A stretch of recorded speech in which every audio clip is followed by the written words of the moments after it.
நித்யானந்தம் யந்திர தியானம் முன்னுரை. பரமஹம்சரின் யந்திர ரகசியம் என்னும் சொற்பொழிவை சுருங்க தொகுத்து யந்திர தியானம் என்னும் சிறு புத்தகமாக வெளியிடப்பட்டுள்ளது.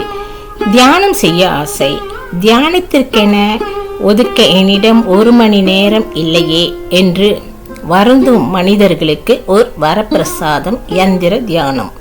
அலுவலகத்தில், பிரயாணத்தில், வியாபாரத்தில் கிடைக்கும் 10 நிமிட ஓய்வில் என்று எல்லா சூழ்நிலைகளிலும் செய்வதற்கேற்ற தியானம் யந்திர தியானம். ஆன்மீகத்தில் கொஞ்சம் ஈடுபாடும் குருவின் மீது நம்பிக்கையும் இருந்தால் போதும். யந்திர தியானத்தில் ஈடுபடுவது எளிது.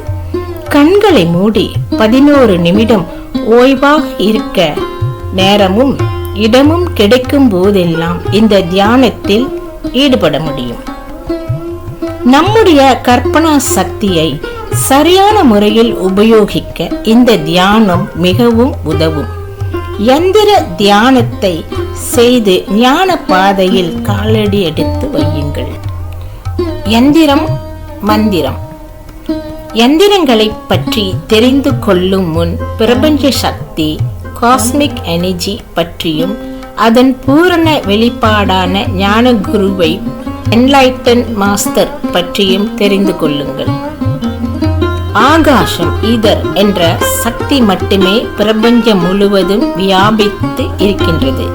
ஆகாசம் என்ற மூல சக்தியின் வெளிப்பாடே உலகம், நட்சத்திரம், பால்வெளி திரள் எல்லாம். ஆகாசம் என்ற ஒரு மூல சக்தியிலிருந்து வெளிப்பட்டதுதான் ஐம்பூதங்கள், 5 எலிமெண்ட்ஸ். அவை ஆகாசம், காற்று, நெருப்பு, நீர், மண் ஆகியவை ஆகும். இந்த ஐம்பூதங்களின் கலவையே மலைகள், மரங்கள், மற்ற உயிரினங்கள், மனிதன் எல்லாம். ஒவ்வொரு செல்லிலும் ஒவ்வொரு அணுவிலும் பிரபஞ்ச ரகசியம் அடங்கி இருக்கிறது. இந்த பிரபஞ்ச ரகசியத்தை அனுபவபூர்வமாக உணர்ந்து தெளிந்தவர்தான் ஞானிகள். ஞானிகள் தாம் உணர்ந்த உண்மையையும் ஆனந்தத்தையும் மக்களுக்கு வழங்கி அவர்களை இன்னல்களிலிருந்து விடுவிப்பதற்காக ஆதிகுரு தட்சணாமூர்த்தியிலிருந்து தொடர்ந்து பல ஞான குருக்கள் பல உபாயங்களை மக்களுக்கு அளித்திருக்கிறார்கள். மனிதனின் ஏட்டறிவு பிரபஞ்ச ஞானம் என்னும் கடலின் ஒரு துளி கூட ஈடாகாது. மாபெரும் பிரபஞ்ச உண்மையை மக்களுக்கு விளக்குவதற்காக எந்த ஒரு மொழியும் போதிய சொற்களையும் கொண்டிருக்கவில்லை. எனவே பல தியான நுட்பங்களின் டெக்னிக்ஸ் மூலம் இறை சக்தியை புரிந்து கொள்ள ஞானிகள் வகை செய்துள்ளார்கள். இறை சக்தியையும் இறை தன்மையையும் அனுபவமாக உணர்ந்த ஞான குருக்கள் இறை சக்தியை மக்கள் பெற்று இன்னல்களில் இருந்து மீள பல யுக்திகளை கொடுத்திருக்கிறார்கள். அவைதான் மந்திரம், யந்திரம், தந்திரம், மருத்துவம், யோகம், தியானம் எல்லாம். யந்திரம் என்றால் என்ன? ஞானகுரு சக்தியை வரைபட மந்திரம் மூலம் வழங்குவதுதான் யந்திரம். யந்திரங்கள் ஞான அர்த்தத்தோடு ஞான தரிசனத்தில் உருவாக்கப்பட்டவை. யந்திரத்தின் வடிவமே சக்தியை வெளிப்படுத்தும் தன்மை கொண்டது. சாதாரண வரைபடம் போல தோன்றும் யந்திரம் பிரபஞ்ச சக்தியை வெளிப்படுத்தும் என்றால் புரிந்து கொள்வதற்கு கொஞ்சம் கடினமாகத்தான் இருக்கும். ஆனால் இது சூட்சமமான உண்மை. இவ்வுண்மையை புரிந்து கொண்டாலும் புரிந்து கொள்ளாவிட்டாலும் உண்மை உண்மையே. யந்திரங்கள் சக்தியை வெளியிடும். குணமளிக்கும் யந்திரம் ஓர் அறிவியல் விளக்கம். ஒவ்வொரு யந்திரமும் ஒரு குறிப்பிட்ட சக்தியை வெளிப்படுத்தும் தன்மை கொண்டவை. அது எப்படி குணமளிக்கும் தன்மையை கொண்டிருக்கிறது என்பதை விளக்கும் ஆராய்ச்சி. அமெரிக்காவில் சமீபத்தில் ஓர் ஆராய்ச்சி நடத்தப்பட்டது. மருத்துவ உலகில் இது ஓர் வித்தியாசமான முயற்சி. பெயிண்டிங் தெரப்பி என்ற ஒரு புதிய முறையில் மனநலம் பாதிக்கப்பட்டவர்களுக்கு சிகிச்சை அளிக்கப்பட்டது. இந்த சிகிச்சை 21 நாட்கள் தொடர்ந்து நடந்தன. சிகிச்சையில் மன நோயாளிகளுக்கு படம் வரைவதற்கு தேவையான எல்லா உபகரணங்களையும் கொடுத்து தனி அறையில் விட்டுவிட்டார்கள். அவர்கள் விருப்பப்பட்ட முறையில் வரைந்து கொள்ளலாம். இப்படி தொடர்ந்து 21 நாட்கள் மனநோயாளிகள் வரைந்த படங்களை ஒரு மருத்துவர் தனி ஆராய்ச்சி செய்து முடிவுகளை வெளியிட்டார். ஆராய்ச்சியின் முடிவு கொஞ்சம் வினோதமானது. பணத்தால் மனநலம் பாதிக்கப்பட்டவர்கள் எல்லோருமே ஒரே விதமான முறையில் வரைந்திருந்தார்கள். பெண்ணால் மனநலம் பாதிக்கப்பட்டவர்கள் எல்லோருமே ஒரே விதமான முறையில் வரைந்திருந்தார்கள். புகழால் மனம் நலம் பாதிக்கப்பட்டவர்கள் எல்லோருமே ஒரே விதமான முறையில் வரைந்திருந்தார்கள். ஆராய்ச்சியின் முடிவில் அதிர்ச்சி தரக்கூடிய விஷயம் ஒன்று கடைசியாக நிகழ்ந்தது. அந்த ஆராய்ச்சியில் ஈடுபட்டு முடிவை வெளியிட்ட மருத்துவருக்கே பைத்தியம் பிடித்துவிட்டது.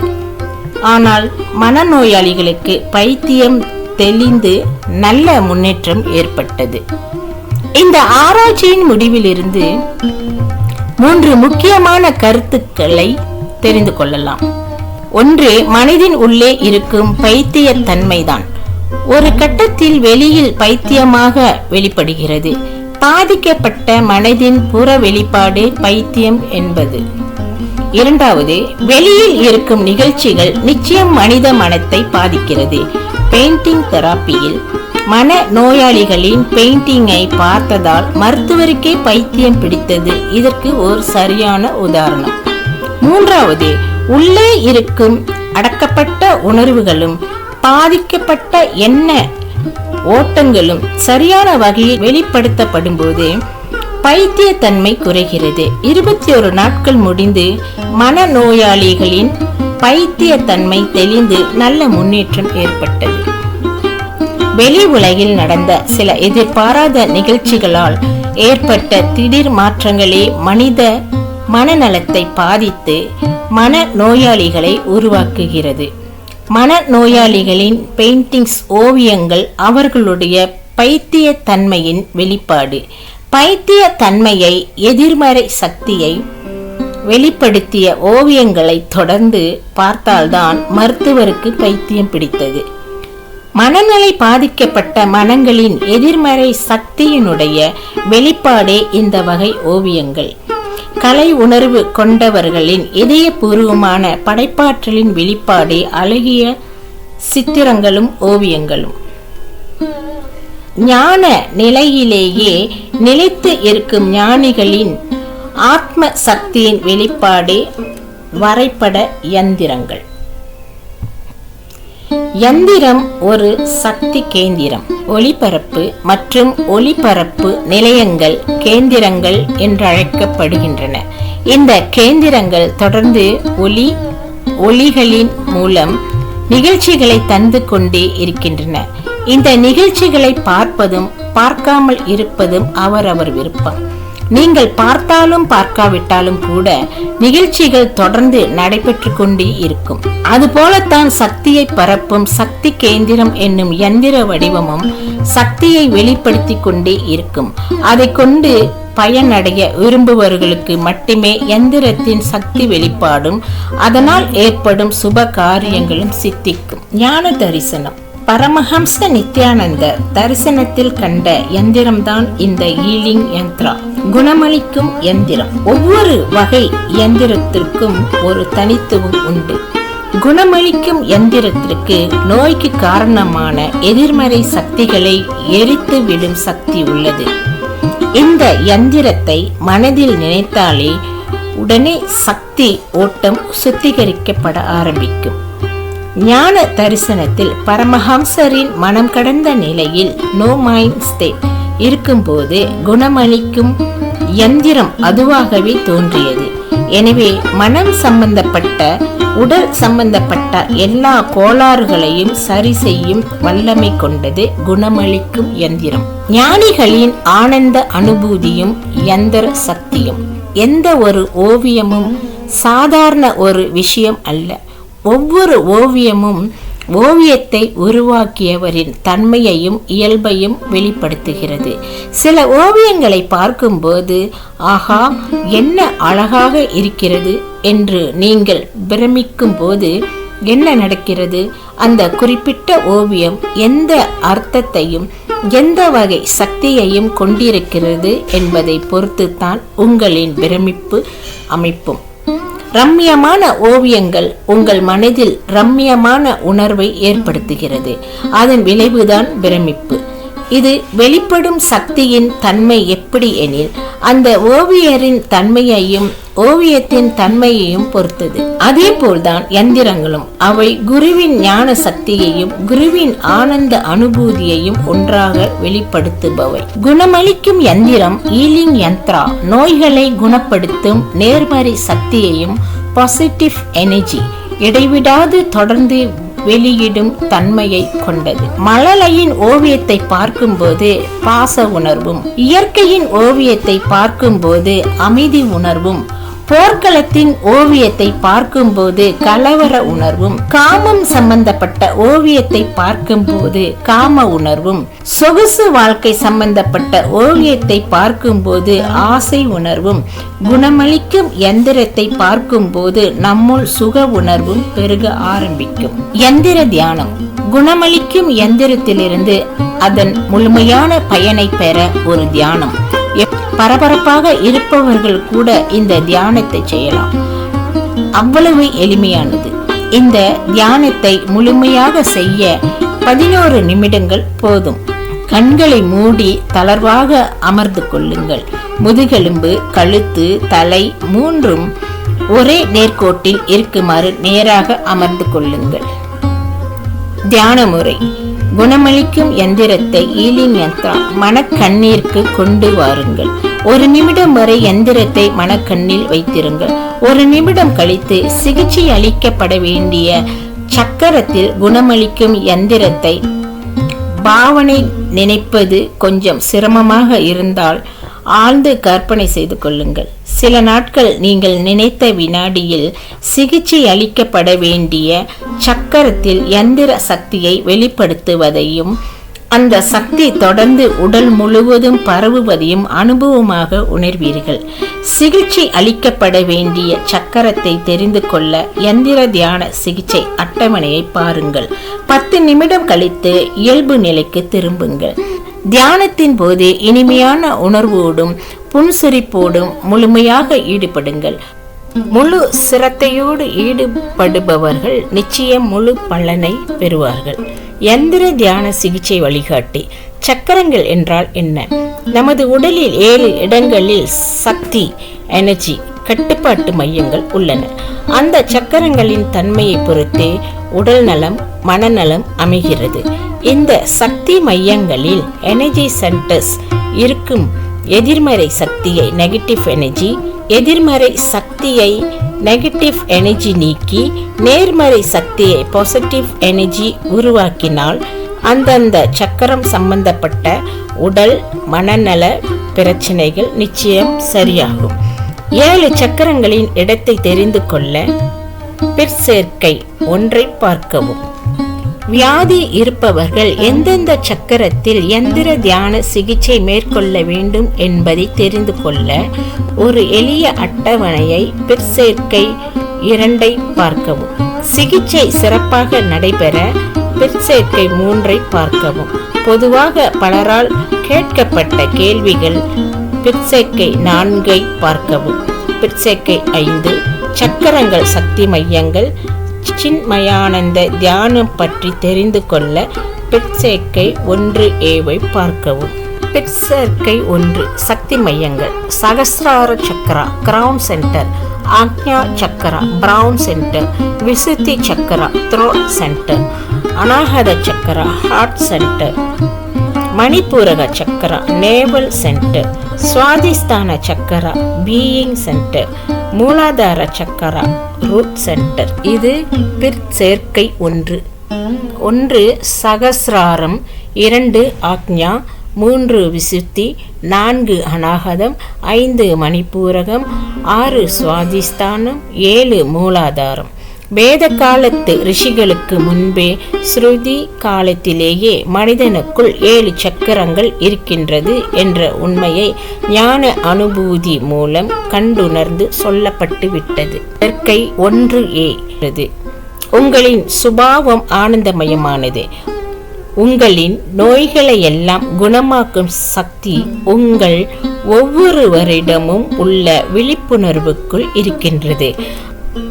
அதை பொங்கியோடு அனுமதித்தாலே நோய்கள் எல்லாம் மறைந்து போகும். நாள்பட்ட நோய் என்பதே நாள்பட்ட சக்தி குறைபாட்டால் வந்ததுதானே. சக்தி குறைபாட்டை சரி செய்ய அந்தந்த சக்தி மையத்தில் விழிப்புணர்வை பாய்ச்சினாலே போதுமானது. சின்மயானந்த தியானம் இதற்கு நேரடியாக உதவும். சின்மயானந்த தியானம். கண்களை மூடி சுபாவத்திலேயே நீங்கள் ஆனந்தமயமானவர் என்பதை உணர்ந்து ஆனந்தமயமான விழிப்புணர்வுக்குள் நுழையுங்கள். உடல் எந்த பகுதியில் வேதனையோ வலியோ வியாதியோ இருக்கின்றதோ அந்த பகுதிக்கு அருகேயுள்ள சக்கரத்தில் ஆனந்தமயமான அதிர்வுகளை முழுமையாக உணருங்கள். ஆனந்தமயமான அதிர்வுகளை அங்கிருந்து உடல் முழுவதும் பரவுவதை, ஒவ்வொரு செல்லும் ஆனந்தமயமாவதை முழுமையாக உணருங்கள். குணமளிக்கும் சக்தி பொங்கி பாய்வதை உணர்வீர்கள். மேற்சொன்ன நுட்பத்தை ஒவ்வொரு நோய்க்குமான தனி தியானமாக செய்யலாம். ஆனால் சின்மயானந்த தியானத்தில் மூலாதாரத்திலிருந்து சகசிராரம் வரையுள்ள 7 சக்கரங்களிலும் படிப்படியாக உங்களின் விழிப்புணர்வு முழுவதையும் ஒன்றாக்குங்கள்.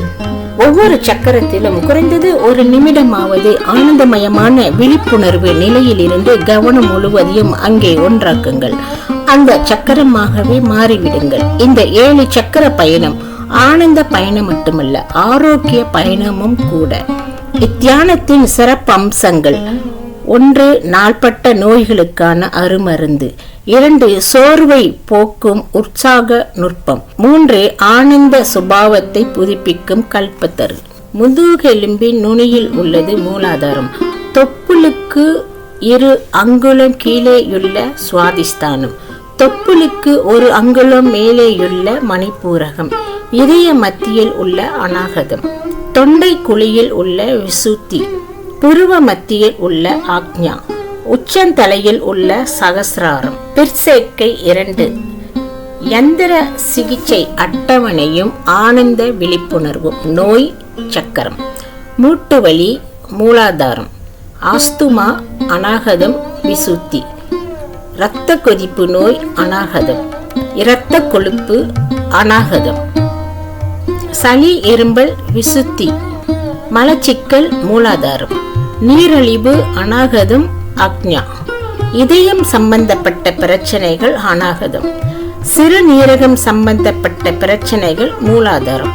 மாதவிடாய் கோளாறுகள் மூலாதாரம். நரம்பு தளர்ச்சி படபடப்பு மூலாதாரம் சகசிராரம். பிற சேர்க்கை 3. தியான சிகிச்சை சிறப்பாக அமைய கடைபிடிக்க வேண்டியவை: தவறாமல் தொடர்ந்து தியானம் செய்யுங்கள். தியானத்தின் போது இனிமையான உணர்வோடு இருங்கள். புகைப்பழக்கம், குடிப்பழக்கம் இரண்டையும் கட்டாயம் நிறுத்துவது நல்லது. நல்ல பயனை தரும். சைவ உணவுகளை மட்டும் எடுத்துக்கொள்வது சிகிச்சையின் வேகத்தை அதிகப்படுத்தும். அதிக காரம், அதிக புளிப்பு, அதிக இனிப்பு உள்ள உணவுகளையும் மன சமநிலை பாதிக்கும். வெங்காயம், பச்சை மிளகாய், பூண்டு போன்றவற்றையும் உணவில் தவிர்ப்பது உடலையும் மனதையும் ஆரோக்கியத்திற்கு அழைத்து செல்லும் ஒரு சிறந்த வழி. தற்காலிகமாக உற்சாகத்தை, நரம்பு மண்டலத்தையும் உலுக்கி திடீரென்று ஏற்படுத்தும் டீ, காபி போன்றவற்றை தவிர்ப்பது மிகவும் நல்லது. தோல் வியாதி, கேன்சர், கோமா மனநோயாளிகளுக்கு பிற்சேர்க்கை 4 பாருங்கள். பிற்சேர்க்கை 4. தியானம் செய்வதற்கு ஏற்ற நேரம் எது? எல்லா நேரமும் எந்திர தியான சிகிச்சைக்கு ஏற்ற நேரம்தான். அதில் காலை 7 மணி முதல் 7:30 மணி வரை, மாலை 7 மணி முதல் 7:30 வரை மிக சிறந்த நேரம். ஏனென்றால் இந்த நேரத்தில் தியானம் செய்பவர்களுக்கு ஞான சக்தியோடு, குரு சக்தியோடு நேரடியாக தொடர்பு கொள்ள முடியும். எவ்வளவு நாட்கள் எந்திர தியானத்தை தொடர்ந்து செய்ய வேண்டும்? குறைந்தது 1 மண்டலம், அதாவது 48 நாட்கள் நிறுத்தாமல் தொடர்ந்து செய்ய வேண்டும். எந்திர தியானம் ஒன்றே எல்லா நோய்களையும் குணப்படுத்துமா? எந்த நோய்க்கும் இந்த தியானத்தை சிகிச்சையாக செய்யலாம். சில தீவிர நோய்களுக்கு பரிபூர்ண குணத்தை பெற அடுத்த கட்ட தியானங்கள் அல்லது தியான சிகிச்சை எடுத்துக்கொள்ள வேண்டும். உலகெங்கும் உள்ள தியான பீட கிளைகளில் தியான சிகிச்சை மையங்கள் இலவசமாக தியான சிகிச்சையாக செய்து வருகின்றன. உங்கள் ஊருக்கு அருகில் உள்ள தியான சிகிச்சை மையத்திற்கு சென்று தியான சிகிச்சையை பெற்று பயன்பெறுங்கள். சில நோய்களுக்கு எந்த சக்கரத்தில் சிகிச்சை அளிப்பது என்று தெரியாத போது என்ன செய்வது? அநாகதம், சகசிராரம் என்ற 2 சக்கரங்களில் எந்திர தியானம் செய்வது 7 சக்கரங்களையும் ஒரு சேர சுத்திகரிக்கும். இந்த 2 சக்கரங்களை அது போன்ற சூழ்நிலைகளில் பயன்படுத்திக் கொள்ளுங்கள். பிற்சேர்க்கை 5. ஒரு மண்டலம் 48 நாட்கள் இடைவிடாமல் தொடர்ந்து செய்த பிறகு இன்னும் எவ்வளவு நாட்கள் இதே தியானத்தை தொடர விரும்புகிறீர்களோ அவ்வளவு நாட்கள் தொடர்ந்து செய்யுங்கள். இந்த தியான பாதையில் முதல் படி சரியாக கால் ஊன்றி ஏறியதும் அடுத்த படி சென்றே ஆக வேண்டும். தியான பாதையில் எந்திர தியானத்தை அடுத்த தியானம் மகா மந்திரம். தீபெத்திய புத்த மதத்தில் இருந்தும் வேதாந்தத்தில் இருந்தும் கலந்து எடுக்கப்பட்ட இந்த தியானம் ஒரு எளிமையான தியானம். அதே நேரத்தில் குறைந்த நேரத்திலேயே சக்தியை எனர்ஜி நமக்குள் உருவாக்கும் வலிமையான தியானம். மகா மந்திர தியானம் மற்றும் மற்ற தியான முறைகளை பற்றி தெரிந்து கொண்டு உடல் மன ஆரோக்கியத்தை பெற்று நித்தியமான ஆனந்தத்தை பெற உங்கள் ஊருக்கு அருகில் உள்ள தியான சிகிச்சை மையத்தில் இலவசமாக வழங்கப்படும் தியானம் மற்றும் தியான சிகிச்சைகளை பெற்று பயனடையும்.